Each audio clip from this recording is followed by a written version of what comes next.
On October 8, 2018, Hurricane Michael underwent a 48-hour rapid intensification period where it went from a Category 1 hurricane to a Category 4 hurricane. By landfall on October 10, 2018 at 12:30 p.m. Central Time, Hurricane Michael was an unprecedented for the region Category 5 hurricane, making landfall near Tyndall Air Force Base, Florida. Hurricane Michael was the strongest hurricane in recorded history to make landfall on the Florida Panhandle. Landing with sustained winds of 161 miles per hour and a minimum pressure of 919 millibars, the storm was the fourth most powerful hurricane to hit the United States, spreading devastation far inland through many counties in northwestern Florida, from Bay County, Gulf County, Calhoun County, even through Jackson County and Leon County, where the state capital is located. Hurricane Michael was unique in that it maintained its major hurricane status all the way through the Florida-Georgia state line. As it entered Seminole County, Georgia, it was still a strong Category 3 hurricane. Across northwestern Florida and into the state of Georgia, Hurricane Michael was responsible for $25 billion in damages. These are the 31 voices of Hurricane Michael, representing the many unique experiences and perspectives of the community members who endured the storm and its impacts. Voices of hope, empathy, pain, lessons learned, grit, determination, and extensive insight into one of the most catastrophic hurricane seasons the Florida Panhandle has ever encountered. I'm meteorologist Melissa Thomas, and allow me to introduce you to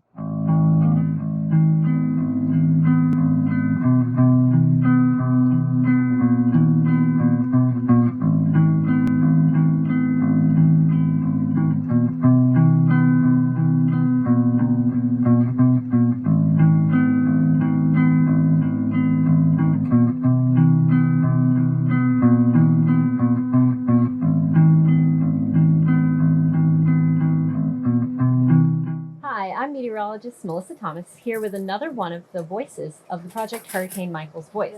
We have an extra special guest, a furry voice solo who also rode the storm out with his friend, Mr. Edmond Taylor. Good afternoon. It's a pleasure to meet you. Thank you. Thank you for coming in and sharing your experience with us. Yes, ma'am. I would like to start with just introducing you. How was Blountstown home to you before the storm? Well, Blountstown has always been a very small town where everyone knows everyone. So it was, and it's still that way to this day. It was a lot different. Yeah. It was, I guess this is our new reality. Before the storm, there were trees everywhere and plenty of shade for everything, and it wasn't so dry. Yeah. And it was just like one big dream under the trees that just never seemed to end.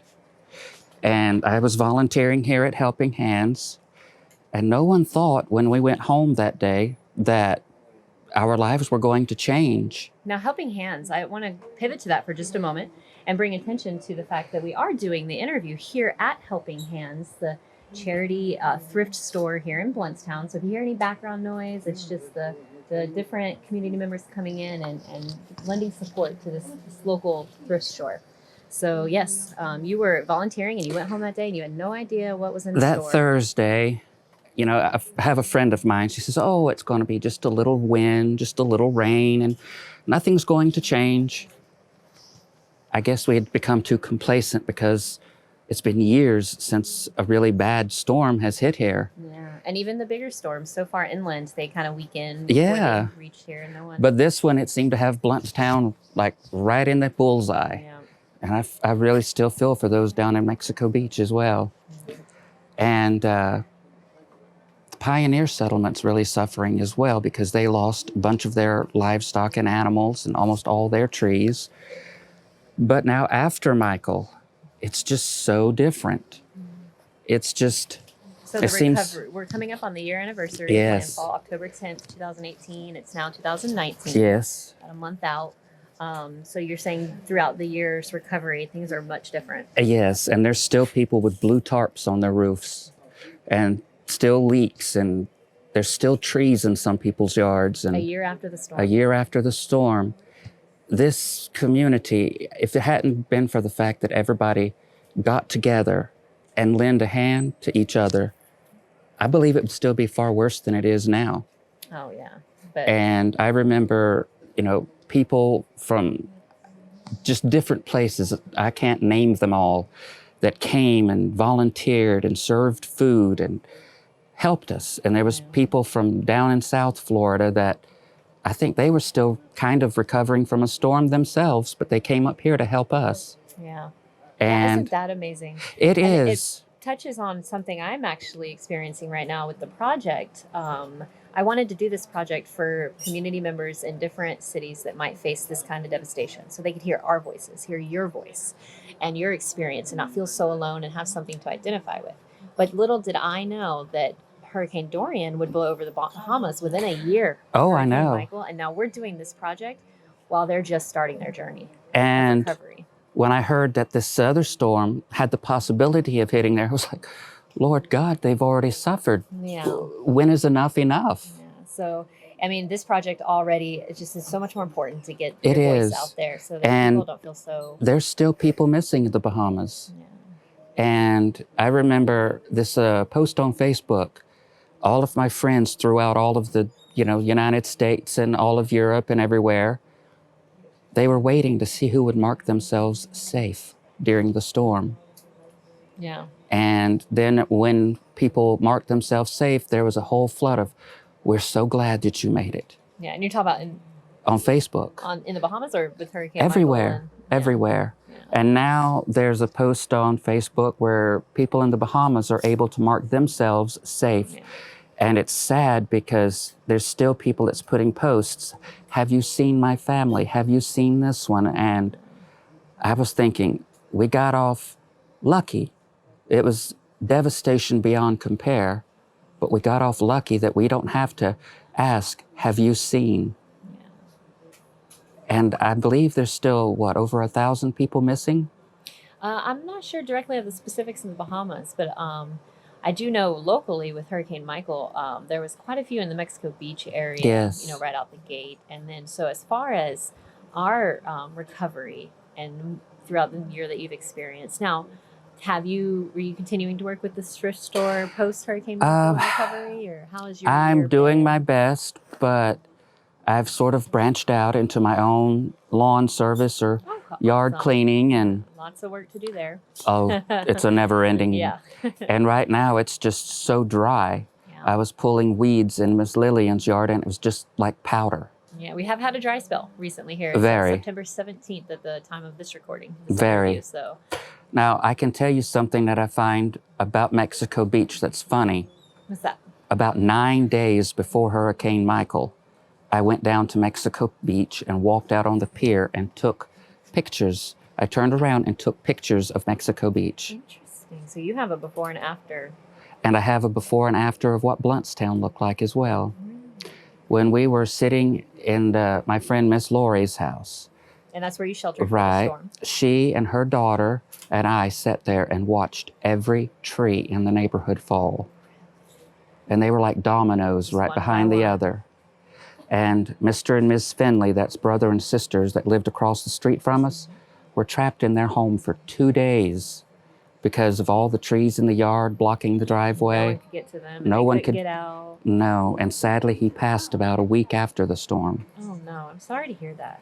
But I think in a lot of ways it's made us stronger.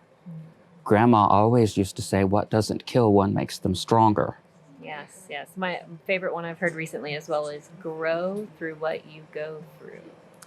And sometimes you have to die a little before you can grow again. Yeah. And you went through, you said solo here with Yeah. the storm with you. He did, He's so calm. How did he fare the storm when it was just like now. Yes. Oh. He was calm. How old is Solo? 5. 5. So yeah. Hurricane Michael survivor at first. Yeah. And for Father's Day, the people at the church I attend, they made a little bow tie out of peanut M&Ms and a little jar of candy with little dog prints on it. And it said, Happy Fur Daddy Day. Oh, that's good. So I think we've still gained our sense of humor. Yeah. we've still held our heads up. I mean, this is the South. You can't keep us down. No. And you were a close-knit community before the storm. I can only imagine that post-storm it brought you even closer. Most of us Stronger even roots. closer, more determined. Yeah. Resilient, for sure. Well, that's life. Life Yeah. is about changing. What do you, as far as moving through your recovery, and you have your new business that you're working on, that's great. Yes. What are you hoping for the future? Like, what are you? No more Michaels. That's the best answer I've gotten so far.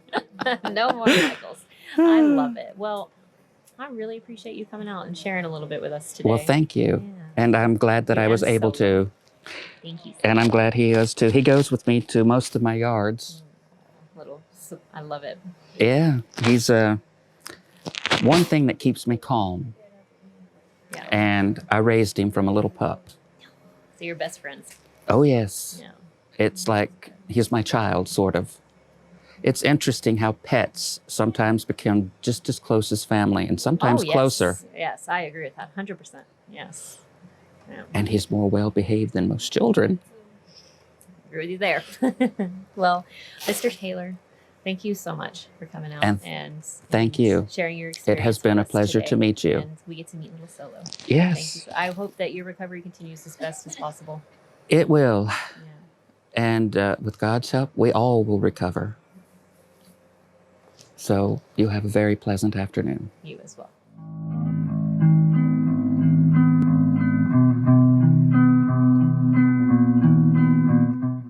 Hi, I'm meteorologist Melissa Thomas, here with another one of the voices of the Project Hurricane Michael's Voice. Today we're speaking with Mark LeStrange. Yes, ma'am. Mark LeStrange. I tried to say Mike. Mark LeStrange. Mm-hmm.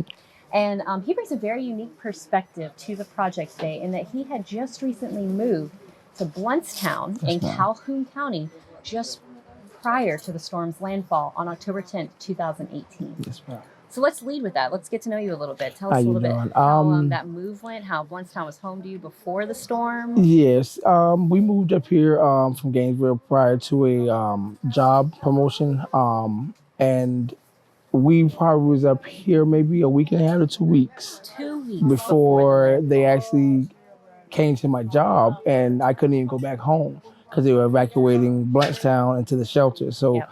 I actually, that morning he was coming, I didn't even get to see home. And so by the time I seen home again was literally after he came through and did his damage and left. And it was nothing left. We literally left Gainesville with half of what we had and lost the rest of it here. And have literally started back over from the bottom. But I can say that Blountstown has made it home. They have opened their arms up and giving back a lot of that we needed. And, you know, it's still a long road of recovery, but I know that if we come together, we can make it. But Michael really kind of put us in a hardship. Kind of a bad foot out the Yeah, and it's like, you look like it's like, are we ever going to recover?